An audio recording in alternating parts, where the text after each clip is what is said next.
ગોધરામાં લાંચિયા નાયબ મામલતદારના ઘરે એસીબીનું search operation. Panchmahal જિલ્લાના ગોધરા શહેરમાં એન્ટી કરપ્શન બ્યુરોએ લાંચ કેસમાં મોટી કાર્યવાહી કરી છે.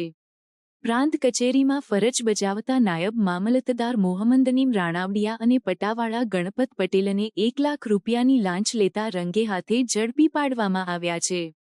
આ કેસમાં જમીનના વિવાદમાં વાંધા અરજી થતાં પ્રાંત કચેરી તરફથી અરજદારને નોટિસ આપવામાં આવી હતી.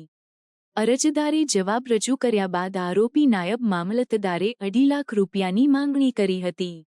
લાંબી વાટાઘાટ બાદ 1 લાખ રૂપિયામાં સોદો નક્કી થયો હતો. અરજદારે લાંચ આપવાને બદલે એસીબીનો સંપર્ક કર્યો હતો. એસીબીએ છટકું ગોઠવ્યું અને બંને આરોપીઓને પકડી પાડ્યા હતા. ત્યારબાદ એસીબીની ટીમે મંસૂરી સોસાયટીમાં આવેલા નાયબ મામલતદારના ઘરે સર્ચ ઓપરેશન હાથ ધર્યું.